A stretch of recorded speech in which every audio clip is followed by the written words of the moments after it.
The global trade war right now is seriously heating up. Things are getting really intense. So the topic I want to talk about today is this.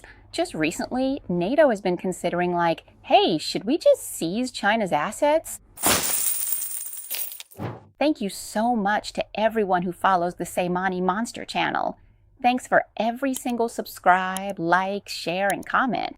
If anyone wants to support our channel, you can do so using this QR code right here. The income goes toward motivating my team to create even higher quality videos, and it also encourages me to keep writing with passion in every single line. Most importantly, the support helps me access even more information for our content. It also allows me to access AI or any kind of applications that can help make our storytelling videos even better.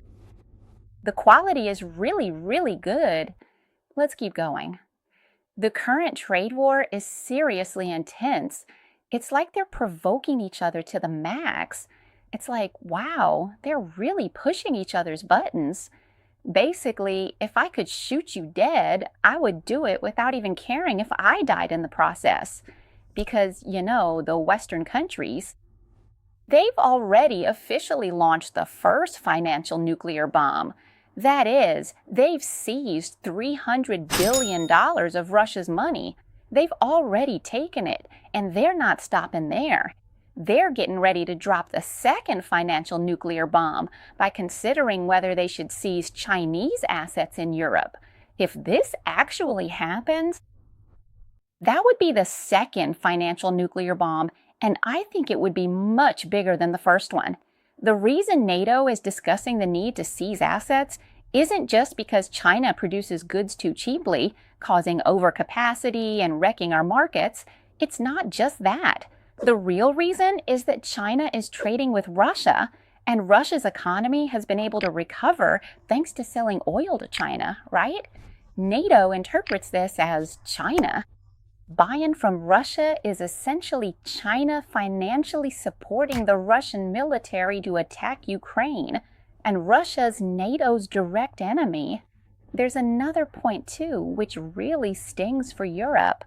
Europe says that it's painful because China's able to run a trade surplus with Europe, making huge profits, and yet China is using European land and European infrastructure to do business and make massive profits. So they thought, all right, let's talk about this. Should we seize it or not? NATO's review on this is a 2-page paper officially released called Chinese Strategic Interests in European Ports, or the strategy China uses to gain benefits from EU port areas. This paper talks about how China has been investing in and buying up companies. They invested in these ports to take advantage of them for importing and selling goods, right? Whether selling to China or to Europe, it's all part of the BRI project, the Belt and Road Initiative, where China builds infrastructure all over the world, both by sea and by land. Europe is one of the regions where China has invested, right? And China has been able to run a trade surplus with Europe. The paper even includes figures showing that the EU sold goods to China in the year. In 2021, the EU sold goods to China worth 223 billion euros, but China sold goods to Europe worth up to 472 billion euros. That's a huge trade surplus. China has invested in various industrial factories and ports across Europe as part of the Belt and Road Initiative, covering areas in Greece, Germany, the Netherlands, Belgium, and Italy.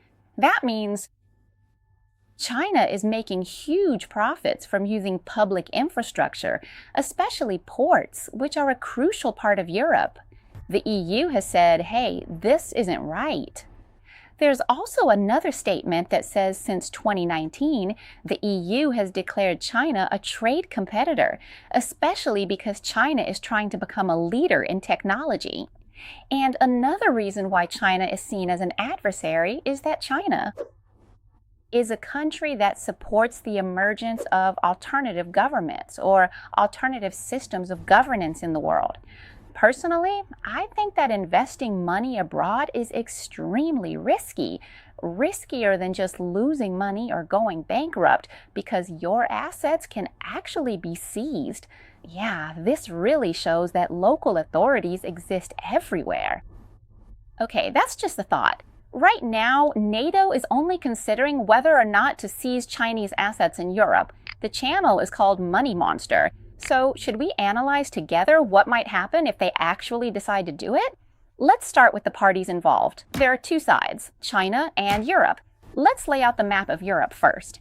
According to data from the Rhodium Group Research Institute, we can see on this map of European countries, you'll see red, orange, yellow, and so on, right? These colors represent where in Europe Chinese assets are most heavily concentrated. The darkest areas mean there's a very high amount of Chinese assets, while the lighter colors indicate less. But let me break it down for you. The countries in dark red are where China has invested the most, and that's the UK. China has invested as much as 75.6 billion euros there. Next is Germany. So China has invested 33 billion euros in Germany. Next is France, where Chinese capital amounts to 21.009 billion euros.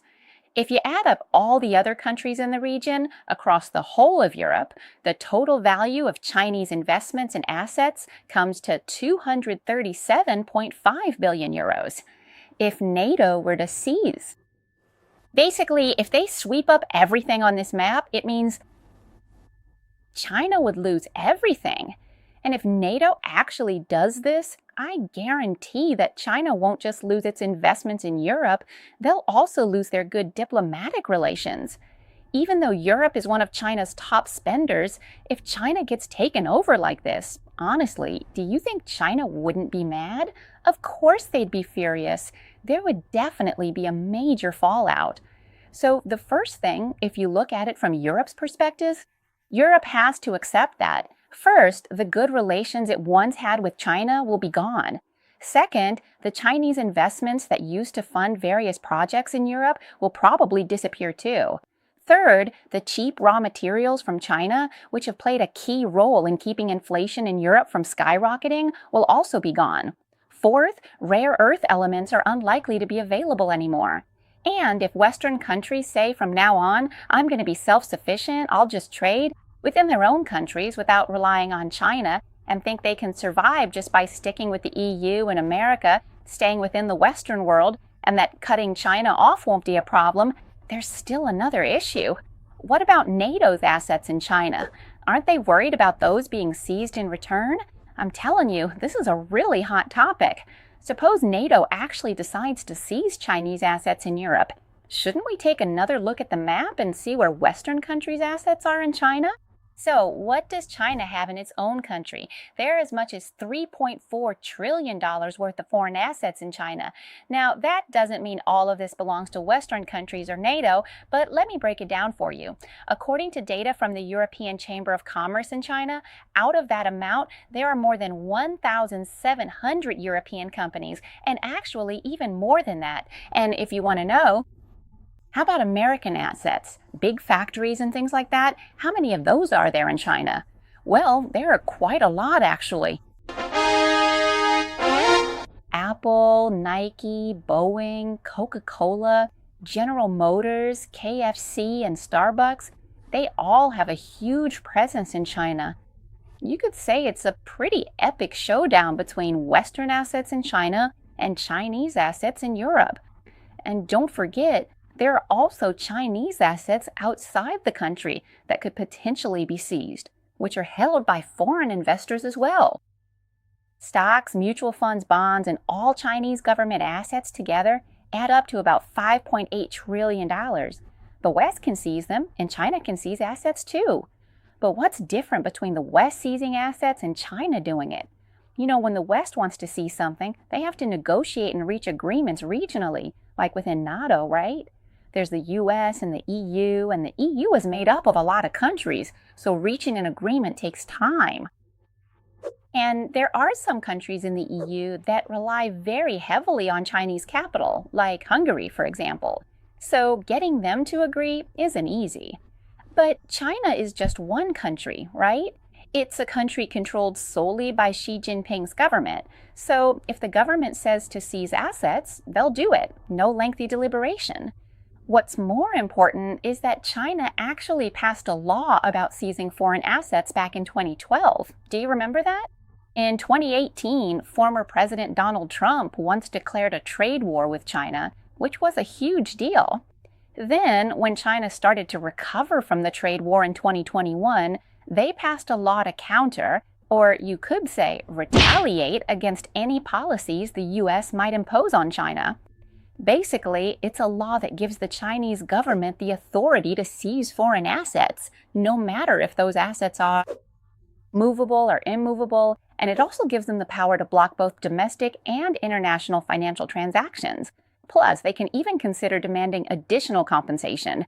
Sai, stop fiddling with your hat already, so we can get back to editing. Gotta look good, right? Gotta care about the viewers. This eye for an eye, tooth for a tooth policy means that if NATO ever thinks about seizing Chinese assets in Europe, there are still plenty of other things I can think of and have gathered here, like foreign direct investment, for example. And foreign stocks held both inside and outside the country. I'm talking about both sides here. Then there are government bonds. China holds a huge amount of U.S. government bonds, over $700 billion. If you ask, hey, hasn't China been dumping U.S. government bonds since last year? Yes, they have. They used to hold over $1 trillion worth, and they've been selling them off steadily. By now, they've sold off more than $300 billion, but they still have $700 billion left. Still a balance of $700 billion left. But if, say, NATO actually decides to seize China's assets, then honestly, the US wouldn't have to worry anymore about whether China will dump the remaining $700 billion or not. Why worry? Just seize it. After all, these are US government bonds. So even if China tries to sell them off quickly, there would still be $700 billion left. If NATO really decides to seize these assets, China probably wouldn't be able to sell them off in time. It's more likely that the assets would be seized. Like I said before, this is like a second nuclear bomb being set up on the launch pad. It's under serious consideration. If it's launched, the impact would be many times greater than when Russia had $300 billion seized. This would trigger a real decoupling in the world, drawing a clear line between the West and the Chinese side. At that point, every country in the world, including Thailand, would be affected, so you'd better be prepared. The trade war and financial war have already started, and it's already happening, and it's not like it just started. It has reached a breaking point. But whether this will actually lead to a real war where people pull out guns and start shooting at each other, that's something we still have to keep an eye on. My name is Din.